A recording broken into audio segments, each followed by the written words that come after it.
Marjorie. It is so great to have you here today. I'm glad to be here, Mindy. Yeah, thank you so much for joining us. So, I'm super excited for today's conversation because you are someone who I deeply admire. I've known you now for 12 years, and I've watched you go from being in a marriage that just was not healthy and a single mom to going to college, getting your bachelor's degree, getting your master's degree. And you're so bold, you're authentic, and you show up in the world as a leader. You're a trailblazer. That I've known since the day I met you. But I would love to hear more today. And I know my audience is going to want to hear more today about the work that you're doing in the world as a Black woman over the age of 50 in Mhm, a world that was dominated by male voices. So, mhm, yeah, can you mhm. tell us a little bit about yourself and how you got here?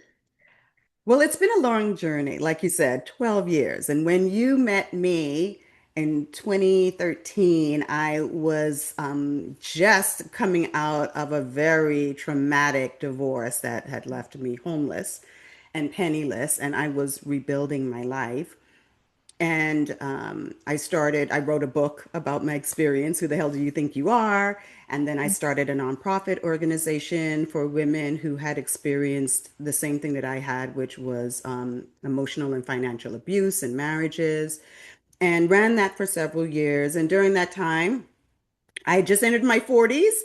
So I entered college the first time at 42, and then went on to get my master's. And my undergrad is in sociology. My graduate is in industrial and organizational psychology. And so as I went out into the workforce and into the entrepreneurial world, I started to notice a pattern with toxic workplaces, right? And I noticed that at the root of that was really around the managers and the leaders, right?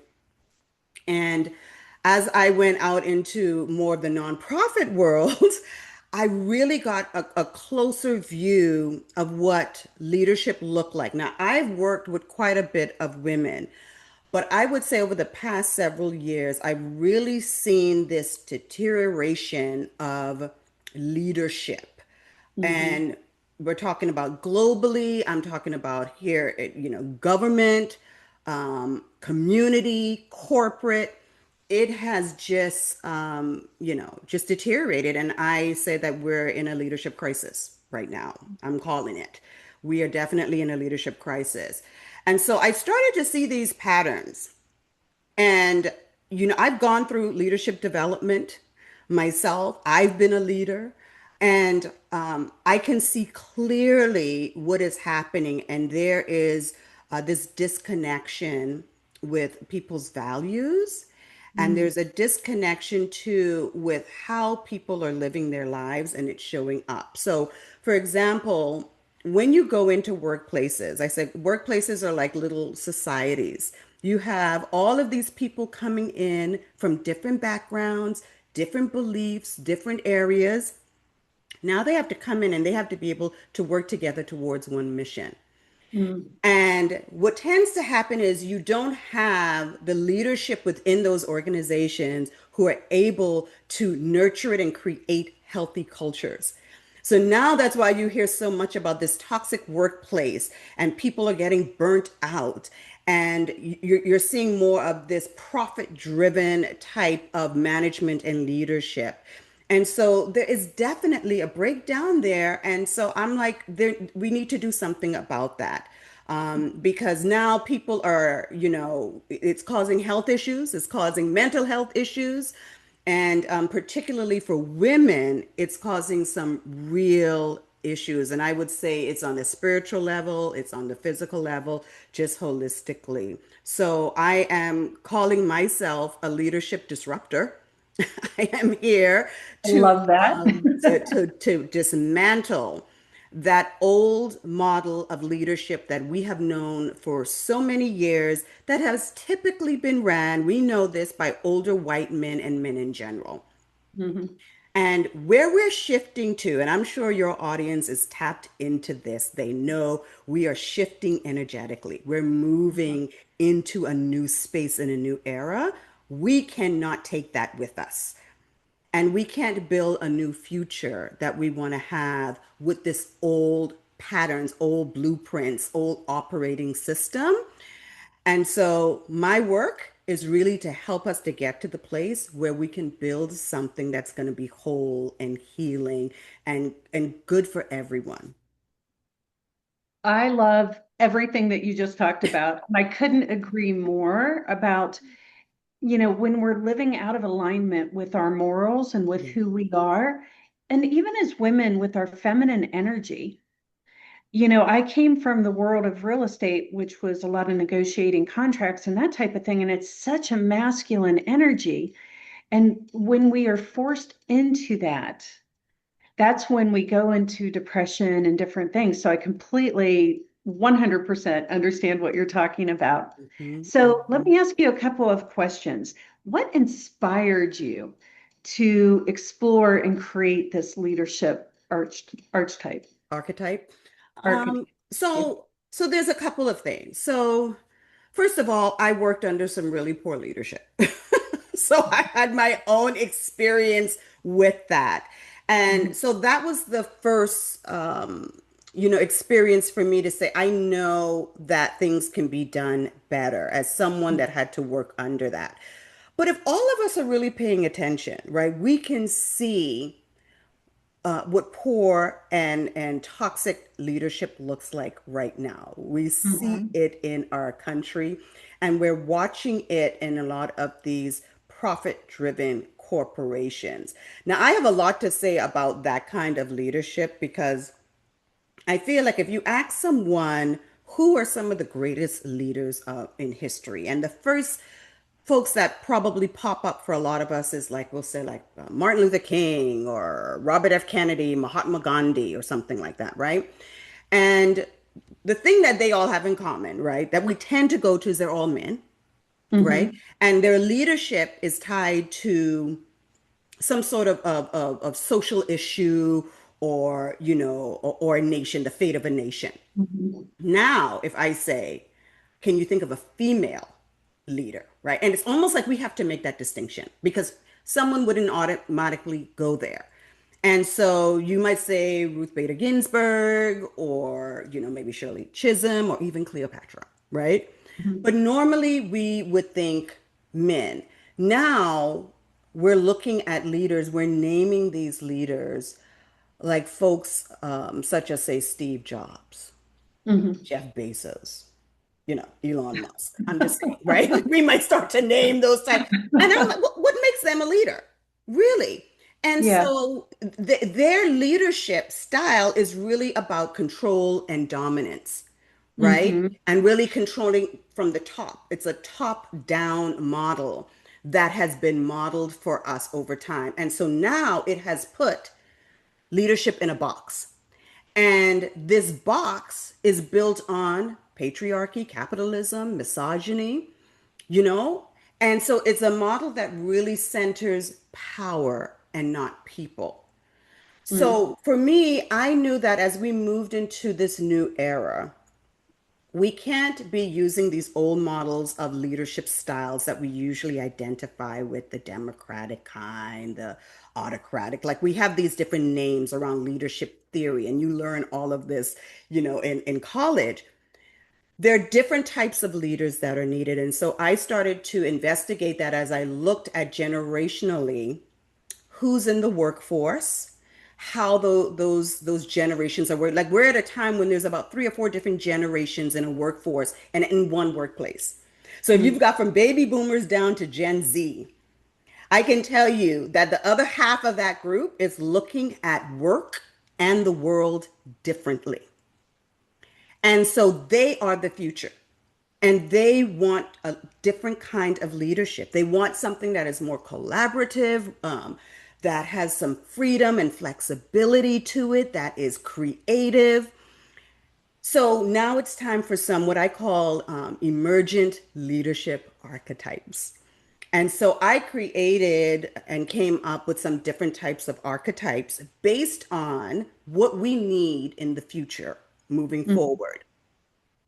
As I continued to do that, um, I started reading, and this was just on my spare time. And as I'm reading and researching, something started to bubble up in me from the book Women Who Run with the Wolves. Mhm. So, and it was all about women not trusting their inner knowing, this part that's just a natural part of who we are, right? This wildish nature, which which really is about our power, right? And for some reason we've suppressed that. We've hidden that. We pull that back. And so I said, there's a connection here with how this can coincide with leadership. Because too many of us as women leaders, you're one of them, Mindy, when we start to get out into the world, we tend to take on that masculine energy. And it's from a place of survival because we believe that we have to show up in this way in order to get what we want, in order to be taken seriously. And Mm. that's why you see a lot of women who are in leadership. They tend to burn out pretty easily. They talk about feeling a disconnection with who they really are and what they're doing. They talk about having a disconnection even with their bodies, right? Their cycles become out of whack. Mhm. Everything just it doesn't feel right because they're moving in this masculine space. So for me, I wanted us to start identifying with different types of archetypes that can help us understand what's needed for the future. And so when I took the quiz, I created it. So I took the quiz, and my archetype is the catalyst, and the catalyst is a change maker energy. As soon as I saw that, I said, okay, yes, that resonates. And the key traits is they're bold, they're visionaries, and they're system disruptors. Mhm. So, I love that. right? I was like, okay, this works. And then, but there's also a shadow side to that, right? And this is the thing that we don't usually look at. So, you can tend to be burnt out and you can tend to be impatient, or you become so driven that you're alienated. And so I wanted people to be able to have both of those, to be able to see the yin and yang of it, Mhm. and to see that there is another way of showing up as a leader, especially for us as women. Nice. I love this. So we're really recreating that old paradigm, Yes, yes, yeah, coming back in both our feminine and our masculine energies. that's right. Blending them together because Yes. we need that balance, right? Mhm. And I think that men don't know how to balance that. It's almost like men are afraid of softening a little bit, and they see it as a weakness. And then women, we just put it aside altogether and then go into the masculine. And so, we have to ask ourselves why that is. We have to ask ourselves, why do we want to wear this mask in society? And even if we show up more feminine, are we really fully being in our authentic self?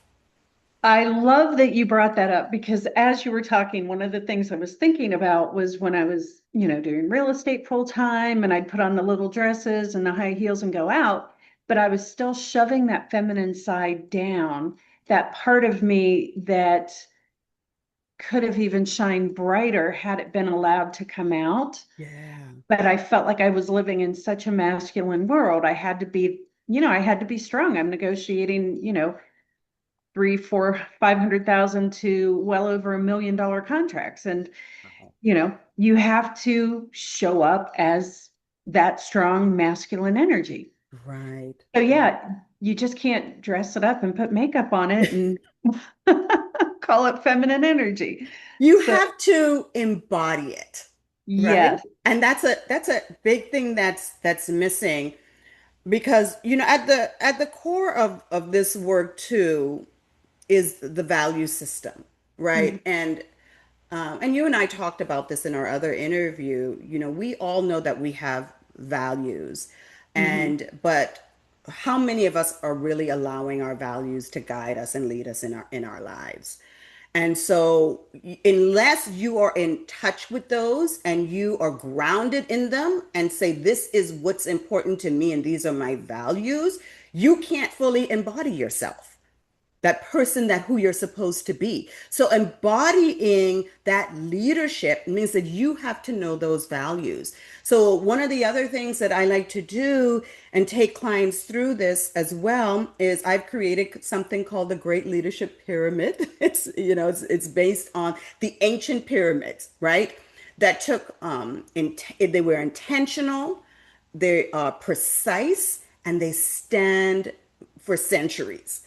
And Mhm. so I'm taking leaders up these ascended steps that have them moving through to embody different aspects. So what you want to do is first you want to be someone that is very self-reflective, right? I believe that that is the core work right there. You have to be, as a leader, self-reflective, self-inquisitive, right, to be able to ask those questions. So that's a part of personal development, right? But you also want to be someone that's self-aware. There's studies on top of studies that show that leaders are not self-aware. And Mhm. so that is a huge thing when you're working with people, right? You want to be someone that is self-realized. You know yourself, you understand yourself, right? And you understand where you're going in your journey. And Mhm. then I go to the next step after that is self actualization and then self mastery. Now, this isn't something where you do a one, two, three, four, five, and then you stay at the top. I know people will move up and down that pyramid because that's just how life is. But we have to be willing to take that journey, to do that work. And that's the sort of stuff that will help us be grounded in our values and just help us be more effective and impactful leaders. I couldn't agree more. As you know, I'm all about, grounding ourselves in our moral values. That's And right. when we're living within that value system, everything gets easier. That's when anxiety goes away, depression goes away. We're not shoving all those emotions down any longer. We're Mm-hmm. actually stepping into who we are at our very best self.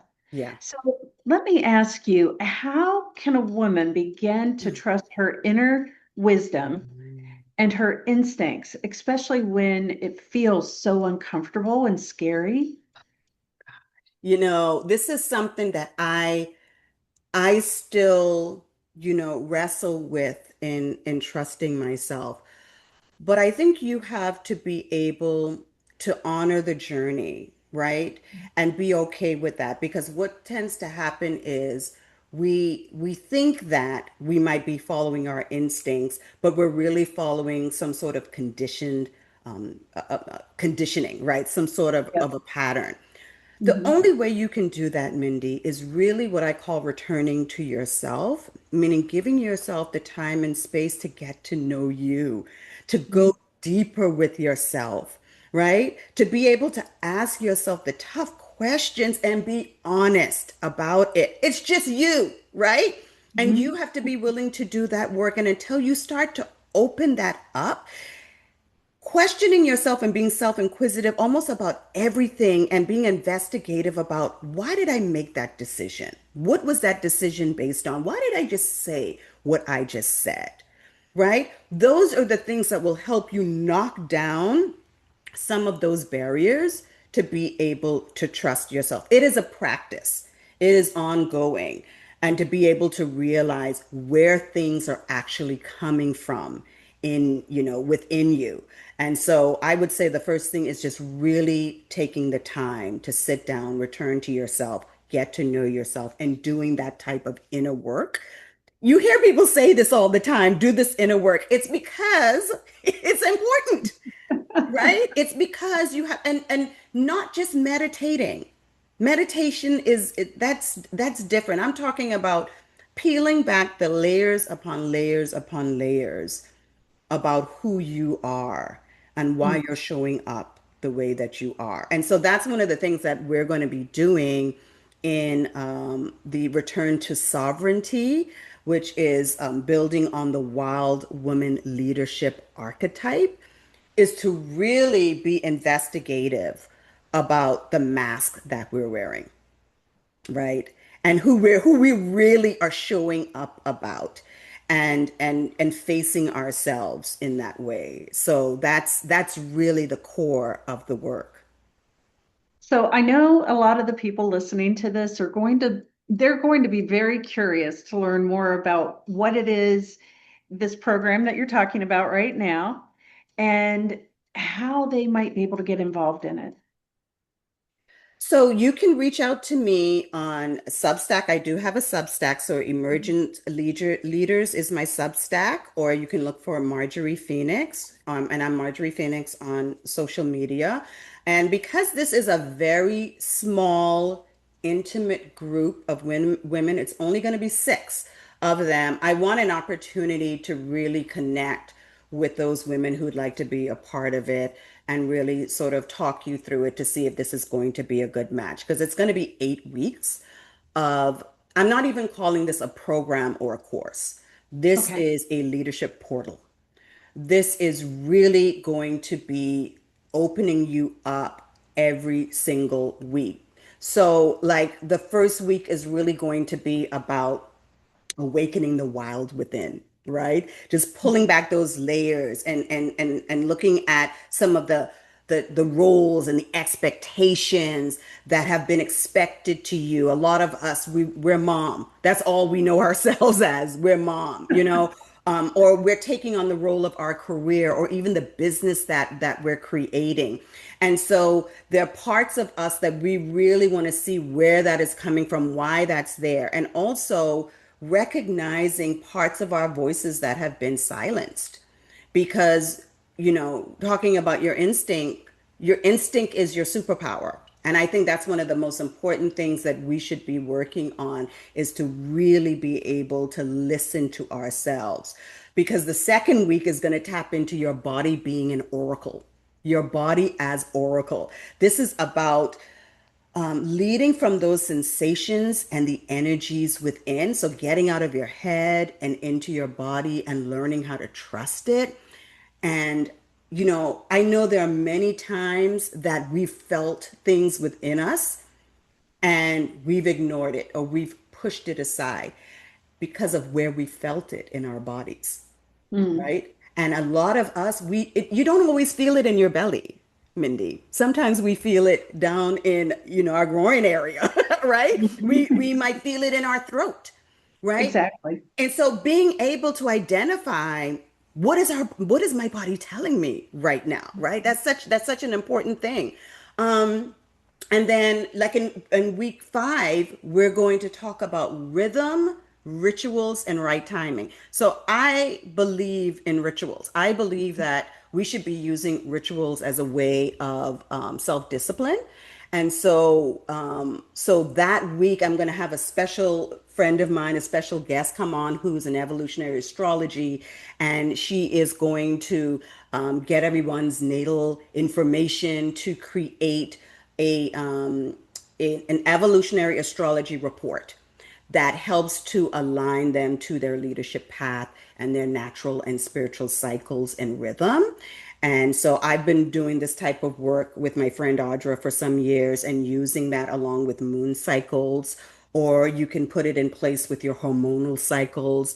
So it's really going to be magical in a lot of ways, but it's also going to be immersive and deep.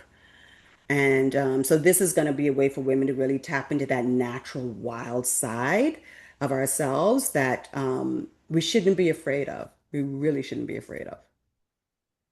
This sounds absolutely amazing. And I'm really looking forward to just seeing the work that you're doing with these women, and the astrology chart sounds amazing. The whole thing. So yeah, is there anything else you would like to share before we say goodbye to everyone? Well, okay. So first of all, this journey will begin on June 10th. So there's that. So you can reach out to Mhm. me before then. But I will say this, we are in a specific time in history right now where the world needs leaders, but they need the right kinds of leaders. And Mhm. so I want everyone listening to this to know that you are the leader that the world needs right now.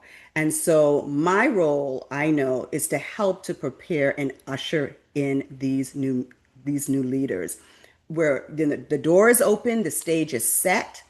We just have to be prepared to step up and be able to move into that space together. I know what we're seeing right now. Everything looks chaotic and out of control, but I'm telling you, it is creating a soil for the new types of leaders of the future. And so I'll invite you to take my archetype quiz so you can see what your leadership archetype is. And that way that can help to inform you and guide you as you're moving forward.